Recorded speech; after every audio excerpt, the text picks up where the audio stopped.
It's not going to be that good for Dr. Hughes if, you know, she decides not to defend the defendant that she's been hired to defend.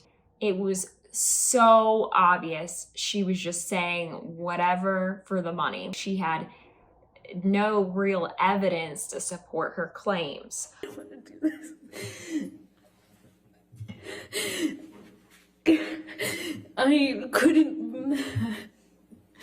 I couldn't breathe.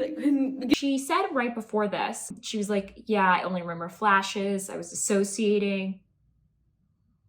You remember enough to have an over 20-minute story? Hello, my name is Dr. Deb Kielmeyer. I'm a board-certified psychiatrist. I am back to do another recap on the Johnny versus Amber defamation case. I'm clearly in a different setting. If you've been following along, this is because I am a locum physician and sometimes I travel to different places where I treat patients, sort of like travel nurses, locum physicians, and currently I'm in a hotel on site. But I'm gonna make this video still. I didn't want too much time to lapse before my next video. So please, if you like these videos, like, share, comment, subscribe, all the above. And I just want to shout out that I've still been getting most of my information from obviously watching the footage live, which I use Law and Crime Network on YouTube to do that. And I also utilize several Instagram pages, the main one being the JD case. And I also use the subreddit Justice for Johnny Depp. And once again, I want to clarify that I am not diagnosing anyone. I am merely using my skills as a psychiatrist to speculate on aspects of the case. So first off, I also want to say that I do have some personal experience that I believe is helpful here. I was in an abusive relationship from 2014 to 2017. It started out as emotionally abusive, then got verbally and sexually abusive, and towards the very end got, a bit physically abusive. Very mild. I'm not, there is a spectrum of these things. But that helps me understand things from a victim perspective as well. So moving on, this was a crazy week for the trial. There was so much that happened. The first witness that I want to address was Nurse Erin. And really what stood out to me was in her notes from when she treated Amber, she wrote that Amber reported an addiction to both cocaine and alcohol, and also listed off a bunch of different psychiatric diagnoses she had, which included anxiety, an eating disorder, ADHD, bipolar, codependence. I don't really know if that's a diagnosis, but maybe she thought it was. And then insomnia. So all of the symptoms that Amber really reported or previous diagnoses are often things that are can be misdiagnosed and can actually be part of borderline personality disorder if she truly has that. So that was interesting to me. And then on top of it, Amber reported that she experiences outbursts of anger and rage, which is something that of course can be consistent with many different personality disorders. So obviously, the main witness besides Amber herself that I'm here to discuss is Dr. Dawn Hughes, who is the forensic psychologist, essentially on Amber's side. So there was Dr. Curry, who was testifying for Johnny's team, and then there's Dr. Hughes, who is here testifying about Amber for her side of the trial, aka the defendant. So let's talk about Dawn Hughes. So Dr. Hughes introduces herself by saying, I specialize in intimate partner violence and traumatic stress. And I just want to say these are not things she did a fellowship for. These aren't anything she got board certified in. These are things she decided to designate herself as something she was a specialist in, a self-declared specialty, which is fine, but let's just make that clear. And then I wasn't really impressed by her going on by about all the societies she belongs to or all the conferences she's attended, because I don't believe these say really anything about someone's expertise. Beyond your training, your degree, your board certifications, every other aspect of what you were saying is your specialty just sort of becomes subjective. So then she goes into intimate partner violence. And what really stood out to me here is that she genders everything. She uses she, her for the victim and he, him for the perpetrator. And I felt personally that was messed up, because we all know that, perpetrators or victims can be any gender or non-binary or whatever they want to be. Like, it doesn't need to be a specific gender. Yes, we do understand that in intimate partner violence, perpetrators are more often male and victims are more often female, but it felt inappropriate to me. Although I understand, she's there to defend Amber. And then she even named Johnny and Amber while going through description of intimate partner violence, which once again, I guess she's like an expert witness or something, but I still didn't really think it was appropriate. And then in response to questioning, she even said it was important not to let gender bias get in the way. Okay. Then, and this has been brought up before, she mentioned that the size, strength, the partner being violent is really important, which I think is so silly, because we all have seen Johnny and Amber, and Johnny is maybe just a tad bigger than Amber. They're not, two very disproportionate people when it comes to physical size. So then she started talking about how she assesses factors that play into who is an intimate partner violence victim. And she was talking about all the bias she can look at. And, of course she does this, but she conveniently leaves out her own. That, she's getting paid $500 an hour by Amber's legal team, that they've hired her in the past. I would guess, she must probably bill at least 200 hours for this. So she's probably making $100K from the trial. Obviously, I'm just speculating. But, if you have a legal team that pays you $100K every so often for, just completely defending their client, you might be, more than a little biased perhaps. What I will say is, Dr. Curry had never been used by Johnny's lawyers before. This Dr. Hughes is someone who has a standing relationship with Amber's lawyers. So obviously it's not going to be that good for Dr. Hughes if, she decides not to defend the defendant that she's been hired to defend and doesn't say exactly what the team wants her to say. But I do feel like it was so obvious she was just saying whatever for the money. Like, I feel like she had no real evidence to support her claims. And I'm going to pause for a second, and we're going to take a second to essentially put the DSM criteria for PTSD on this video. I'm not going to pause and talk about it, but if you would like to read it, you can just pause your video on the screen now and go through them, just so you know what the DSM criteria is for PTSD and can bring that forward with you as we talk through the rest of this. Okay, so moving on. Dr. Hughes then talks about how she came up with her clinical assessment of Amber. She says that she did a clinical interview, then she did psychological testing, which included 12 tests. She assessed Amber for 29 hours over 4 visits, 2 in person, 2 in Zoom. She reviewed documents and she spoke to certain therapists as well as Amber's mom. I think it's important to note that she left out, for example, Johnny and Amber's couples therapist and some other people that I would think if you truly want a full picture of what's going on, you would have reached out to as well. But perhaps she just wanted a biased picture of what was going on.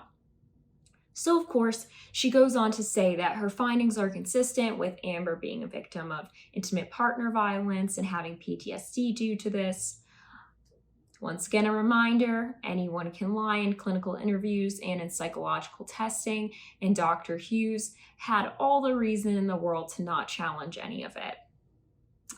And then, of course, Dr. Hughes goes on talking about Amber having specific symptoms of PTSD, including avoidance, which I thought was interesting considering, she wrote an op-ed about this whole thing and then released it at the same time as when Aquaman was getting released for Maximum Impact. So then Dr. Hughes gets further into the 12 psychological tests she did, including multiple that I know are just like checklists. So someone will just check off, I have these symptoms, you tally the score, and as long as they hit a certain score, they have that diagnosis. So of course, anyone can check off symptoms, right? And Dr. Hughes defended herself by stating that she did 3 tests that showed someone is feigning symptoms and Amber wasn't. And according to her, it's all based upon interpretation of these tests. And I think Dr. Curry and her even did some of the same ones, such as the CAPS-5. And she said that Dr. Curry's interpretation was wrong. We're not supposed to look at percentiles. We're just supposed to take someone at their word. And, people don't exaggerate symptoms ever. People never have a reason to exaggerate symptoms. Why would they do that? In my mind, if you're going to take that stance, apparently no one has ever malingered trauma ever. Okay, obviously that's not the case. So Dr. Hughes then says that there was no evidence of a personality disorder before or after Johnny. Okay, I think we have a lot of evidence to argue otherwise, but say what you want to say. And then, her evidence for this was, Amber's therapist and psychiatrist, they never diagnosed her with any personality disorder. Well, I'm not surprised by this. As someone who actually diagnoses personality disorder, which the only one I put in outpatient charts is borderline personality disorder, but for inpatients, I will also list MPD and ASPD. And I will say that is incredibly rare. There's almost nobody who will put anything outside of borderline personality disorder as a diagnosis for someone. And then on top of that, even those of us who diagnose BPD are rare. People don't want to tell someone that they have a personality disorder. Most people are comfortable pretending that it's something that's just solved with medication or it's everybody else's issue. So that being said, none of this is surprising.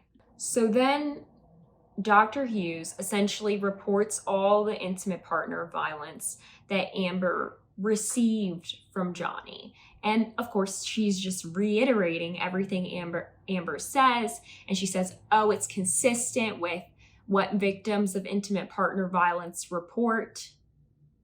Okay. Of course, she's going to report things. And of course, she's going to make sure that they're consistent with a normal report. She's not stupid.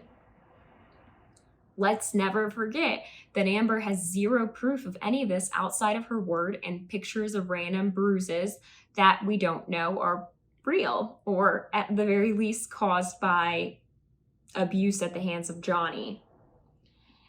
And, Dr. Hughes also reports that, the therapist witnessed the bruises too. And, another thing that they point out is, she lost so much weight during the relationship with Johnny. That's evidence that she was an abuse victim going through a hard time. Well, didn't she admit that she was doing cocaine? If we remember Nurse Erin's notes, cocaine can also make you lose weight. And there's plenty of other things, not just being victimized by someone in an abusive relationship. And I do think it's important to mention, Amber does have a history of childhood abuse. We have no reason not to believe that. She said her dad was very abusive. And, something else to point out is, which is where I disagree with Dr. Hughes, is, she mentions that victims of childhood abuse are more likely to go on to be victims. And that is true, but that's not the whole picture.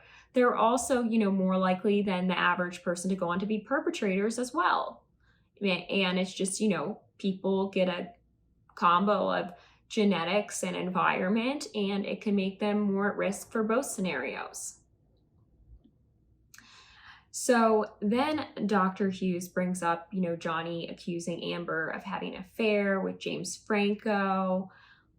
But this is essentially confirmed unless you think they were having platonic sleepovers, because we have footage of him going up to her, well, Johnny's place with her when Johnny wasn't there during their relationship before she filed for divorce.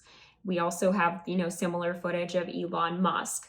So, to say that Johnny was baselessly accusing her of infidelity, I think that's really a stretch, because I think we have a lot of evidence that the infidelity was actually happening.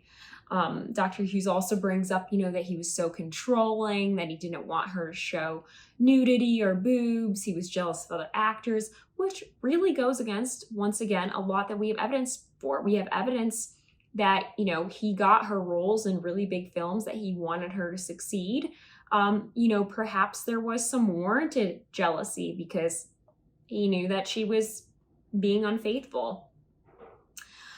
So, yeah, it was very weird that Dr. Hughes was pushing this narrative so hard that Johnny just wanted her to stay at home and not work. We even know that one day, according to his testimony, when she was filming London Fields, like one of their, actors in a very small role didn't show up. So then he did a cameo in it. So from everything that we can tell, it seems that he was actually really quite supportive of her. So essentially, another thing to really remember is that if a different witness had said a lot of the things that Dr. Hughes was saying, it would be considered hearsay, but because she's a psychologist and an expert witness giving expert testimony, she is allowed to just verbatim say things that Amber said, but then present them as evidence. So, the stories about her being victimized by Johnny. So cross-exam happens by Johnny's lawyers, which made me really happy because they point out, like everything that I stated, essentially, that she wasn't witness to any of this. She's just repeating Amber's report of herself. And they were the ones who also confirmed. I had suspected that Dr. Hughes made $500 an hour because I know that's the going rate for psychologists or psychiatrists that testify, but that was confirmed. And then what was really interesting is when, of course, they brought up that this legal team had worked with her before. So now moving on to Amber's testimony on the stand. A few things I want to say before I get into it. So there's two sort of rumors that have been going around. One is that Amber did cocaine on the stand. Not true. She was, pausing, like blowing her nose for the paparazzi to get like a good shot. I guess it's not the paparazzi, but the court photographer, to get a good shot of her to, go on some headlines of, this heartbroken woman blowing her nose because she's so upset over her trauma. And then another rumor that was going around is that she was quoting lines from movies verbatim. That's not true. She has things that certainly seem that they're inspired by movies or books, but she never quoted anything verbatim. I mean, I would have loved if either of these things happened. Just saying, like, it would be wild if someone was like doing cocaine on stand. It'd be wild if she verbatim quoted a movie. Unfortunately, that did not happen, but many wild things still happened even without that. So it's very hard, having watched Amber's full testimony, I watched every minute of it, for me to understand how many people are still defending her. Like, I have to wonder, like, did most of them just not watch it? Because it was the most, like, insincere, disgenuine thing I've seen. And I have discussed this with many friends who are psychiatrists, and they all feel the same way. So, we have people, psychiatrists, who are experts at listening to someone, knowing if it's genuine or not, because that's a part of what we have to do. And once again, I'm going to clarify some of the difference between psychologists and psychiatrists. Is psychologists usually aren't in a position where they have a lot of power over someone so that the person wants to lie to them, whereas like psychiatrists, we can commit people involuntarily against their will. We prescribe medications, so people often want scheduled drugs from us, like benzodiazepines, stimulants, opiates like some psychiatrists work in addiction. They give out things like Suboxone, methadone. So people have incentive to lie. On top of it, when you're a psychiatrist, if you work in an inpatient unit, you get to decide when someone leaves the hospital. Sometimes people, there are some people who want to leave the hospital and you want them to stay. And there's the opposite situation that happens where you don't think the hospitalization is any further benefit to someone, but they want it to last longer. So they lie. They feign symptoms, malinger symptoms, whatever we want to call it. So you have to learn to get very good at understanding if someone is being genuine or not. It's a huge part of what a psychiatrist does. So that being said, I did not feel that she was genuine at all throughout her testimony. I felt when she was on the stand, she was very, very, very, very dramatic. She would go from, fully together to like crocodile tears, because we didn't really see any tears. It very much looked like someone who was trying hard to cry, but wasn't actually upset enough that they could cry. And yes, I've seen that in real life. I've seen that with patients malingering for things. Like, I have seen that before. And, you don't just have to be a psychiatrist to understand that. There are many people who are not psychiatrists and saw through that as well. If what happened to her actually happened to her, I would be completely devastated for her, heartbroken. It would be what she told was a horrible tale, but it did not seem genuine. It did not seem believable. It really came across to me like she had read a novel on like being a victim and was doing her best to act like it. So, another thing that I sort of want to touch on was the difference between, Amber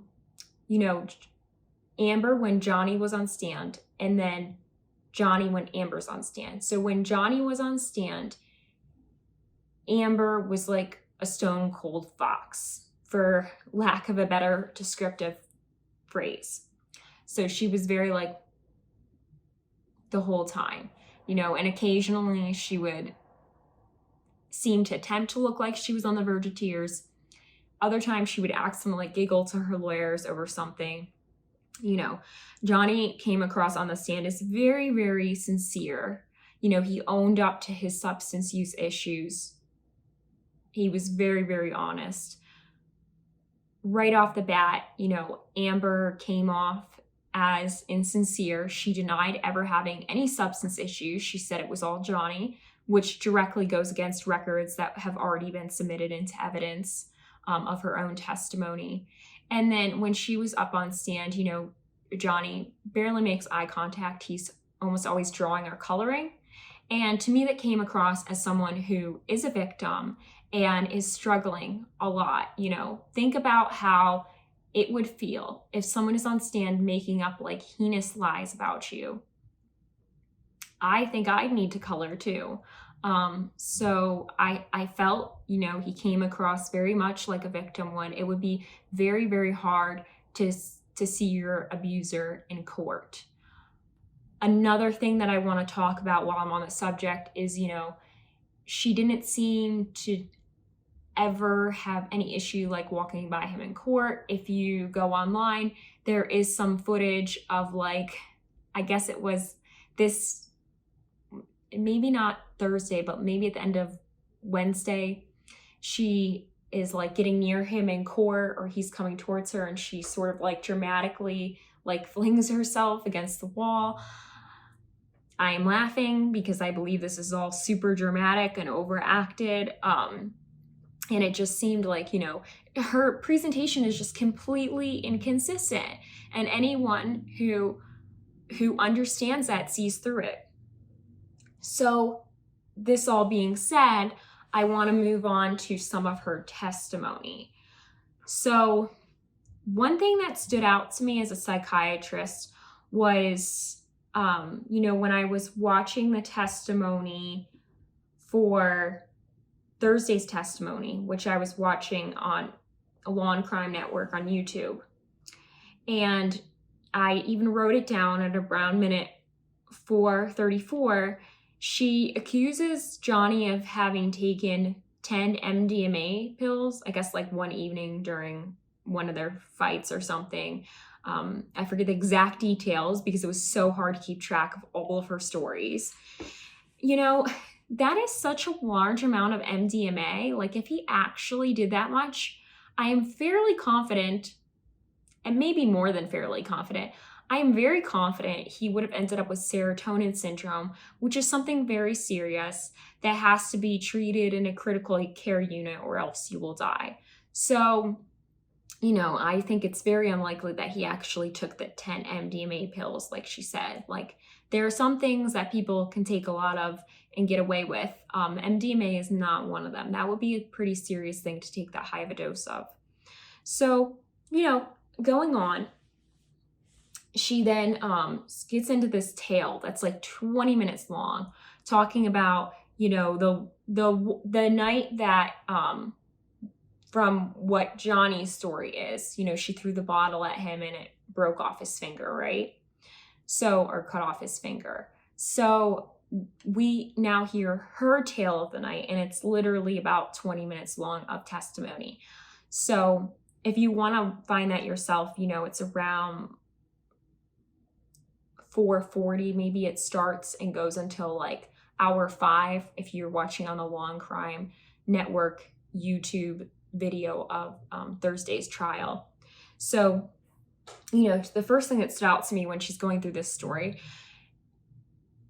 number one, of course, the level of detail with everything. So as someone who has been in an abusive situation in the past, really at the same time, actually more recent, if anything, you know, I have memories where I can be like, this happened, but, you know, the amount of details that I have would maybe fill up like 2 sentences at this point. You definitely remember traumatic events because if they're traumatic, they stand out in your memory. And it doesn't even have to be trauma. Like, we all remember very unpleasant experiences that happen to us as well, or very pleasant, or like the best moments, right? The things that stand out in memory are the best and the worst things that have happened to us. And most of the normal things we don't retain long term. Like, even months later, you're not going to remember a lot of stuff that was pretty normal that occurred in your life. But the things that are more out there, you are going to remember. So that being said, you know, she gives this 20-minute story, and it's one of many very long stories with so many details. She's clearly getting confused herself. Like, there's trends on TikTok going around for a reason where they're showing about how, you know, when you try to act out a few sentences of hers, it makes no sense at all. So the first thing that stood out to me about her story that, you know, it wasn't like contradictory or anything, it just didn't really make sense, is, you know, she claims that Johnny flings her across the room. Okay, Johnny and her are about the same size. He could definitely like shove her to the ground and, you know, she might be able to do something similar to him, but flinging her across the room, he's not like double her size. He's not a bodybuilder. Like, it takes a lot for someone to fling someone across the room who's my size and I'm 5'2" and 100 pounds. Like, you have to have a lot of strength to do something like that. It's not something that, you know, the average strength person can do things like shove, hit, punch for sure. But flinging someone to the ground, not so much. So then she's also going on about how he was whacking her in the face repeatedly. Now, we've all seen, and if you haven't, we'll make sure to show them at some point in the video, but her photos of like her bruises, and it's like, you know, a bruise here, a bruise there, there's no swelling. And she's saying that he just pummeled her, essentially. Like, the way she's describing it, you would think she looks, for example, like Rihanna after Rihanna was terribly assaulted by Chris Brown. And mind you, Rihanna's assault happened when Chris Brown was driving and only had one hand free. So if someone is really going to go at you, you're not going to have just like a little bruise. You're going to have much more than that. So now what I want to do is I want to show some of the footage I picked like a 5-minute section that I felt really stood out. I'm on the countertop. It had me by the neck, and he felt like he was on top of me, and I'm looking at him in his eyes, and I don't see him anymore. I don't see him anymore. It wasn't him. It was black. I've never been so scared in my life. It was black. I couldn't see him, and he was looking at me, and I was trying to get through to him. I was trying to say to him in some way that it was me. I was trying to get through to Johnny, and I couldn't see him. I couldn't see him at all. And my head was bashing against the back of the bar, and I couldn't breathe. And I remember trying to get up, and I was slipping on the glass. My feet were slipping, my arms were slipping on the countertops, and I remember just trying to get up so I could breathe, so I could tell him that he was really hurting me. I didn't think he knew what he was doing. I don't know how.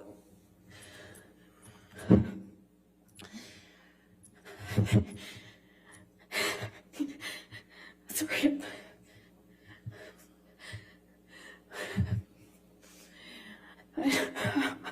I'm sorry. I couldn't breathe. Please.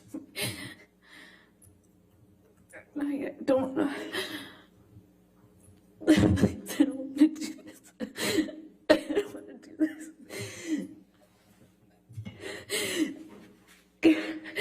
I couldn't breathe. I couldn't get through to him. I couldn't get up. I couldn't get up. And I don't know how that ended. I don't know how. I don't know what happened next. I don't understand this.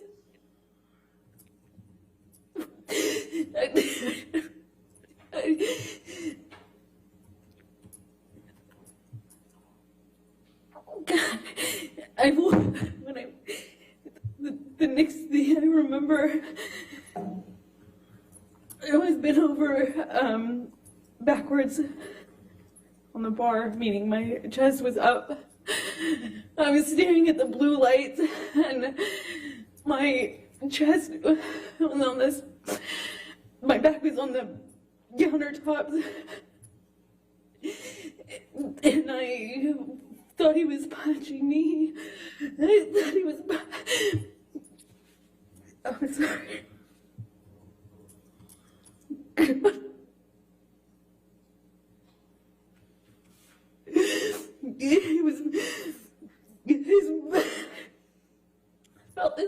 I felt this pressure. He held my pubic bone, and he thought he was punching me. I just saw his arm. I could feel his arm moving, and it looked like he was punching me. But I could just feel this pressure. It was like it kept hitting me. It didn't feel pain. It was just a pressure on my pubic bone, and I don't know.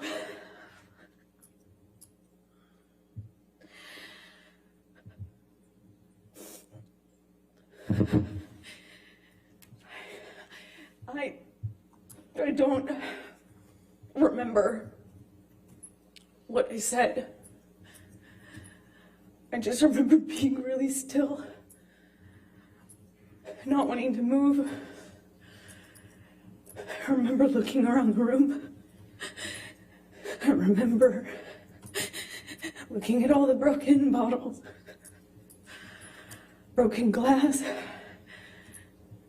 And I remember just not wanting to move because I didn't know if it was broken. I didn't know if the bottle that he had inside me was broken. I couldn't feel it. I couldn't feel it. I didn't feel pain. I didn't feel pain. I didn't feel anything. I I didn't want it. I looked around and I saw so much broken glass that I didn't know if he would know. If he would know, I didn't know if he would know if it was broken or not. And I just remember thinking, please God, please, I hope it's not broken. I don't know how that ended. I don't know how I got off the countertop. I just remember it being in the bathroom. I remember retching.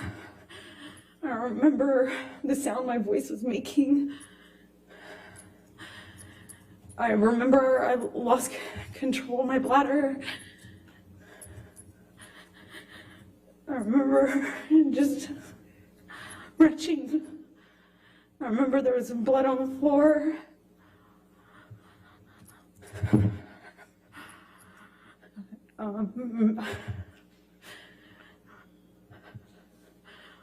I got up at some point.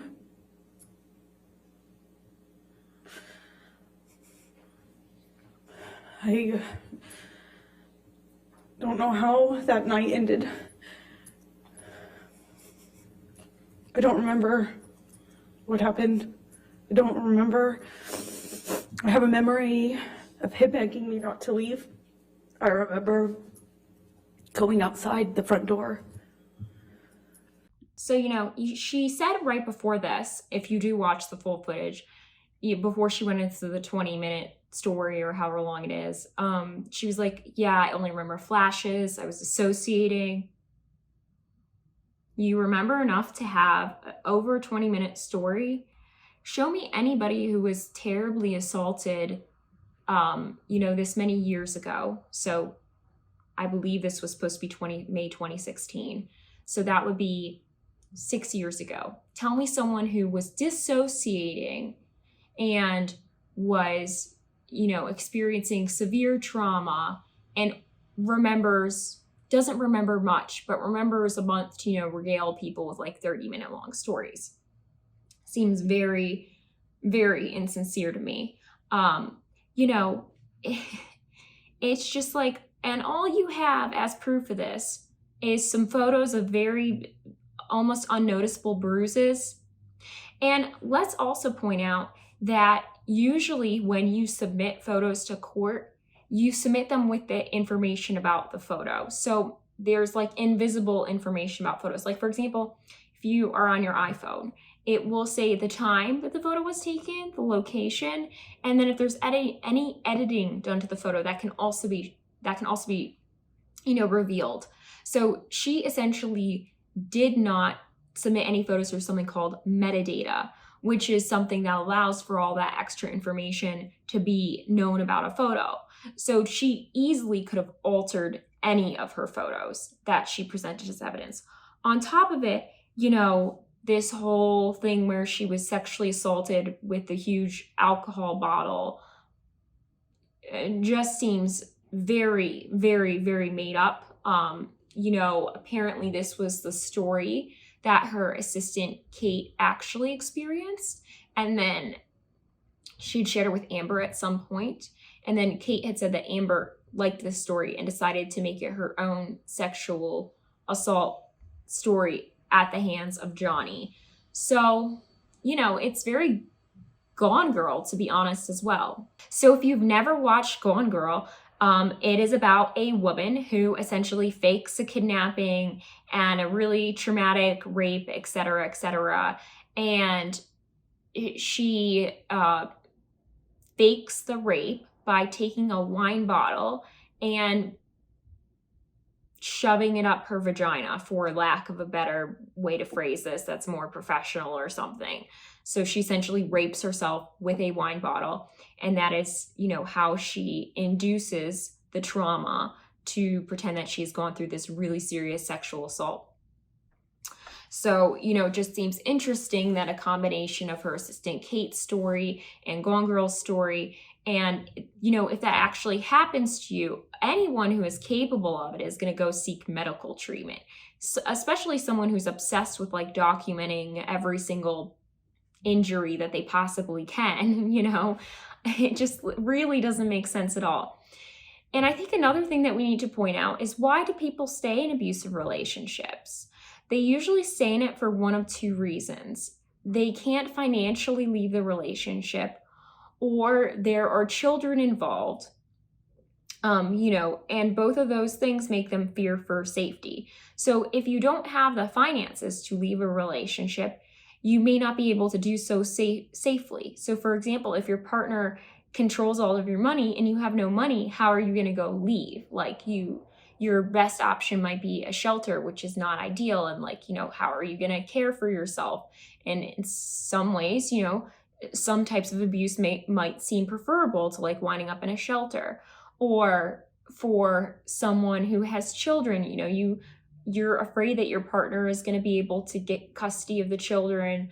You're going to have custody issues. Maybe you can't afford to take care of the kids. Amber had tons of money. She could have left at any moment and gone somewhere safe. I can say for my own situation, finances were a reason that kept me from leaving as soon as I wanted to, once I'd recognized that I was in an abusive relationship, which it can be very hard when someone doesn't get physically abusive at all until the very end of your relationship. It can be, or not until you've been together for a couple years. It can be really, really hard to recognize the signs of abuse, especially if you grow up in, an unhealthy environment yourself, which was my situation. And then when I eventually knew that this was not a healthy relationship and I wanted to leave, I didn't have the financial resources to do so. It took me a little while to get things together so that I could do that. And I didn't have any family support, and then I didn't have any friend support because my significant other had cut me off from everyone who was close to me. Like essentially, I wasn't allowed to hang out with friends. So all my friendships had become very distant, and I didn't feel like I had anyone who I could reach out to for help. So someone in her situation, she doesn't have all of these things that normally make someone stay with someone. On top of it, she's describing a horrendous assault.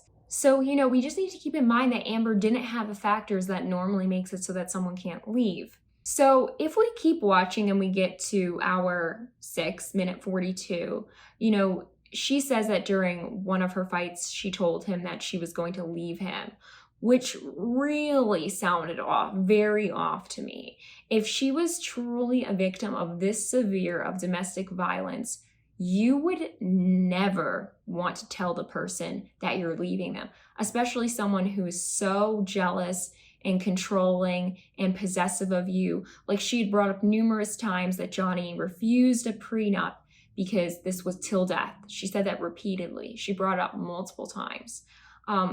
If he was this type of person, you would be in an immediate fear for your life if you told them you were leaving. You would never tell them you were leaving. You would just leave.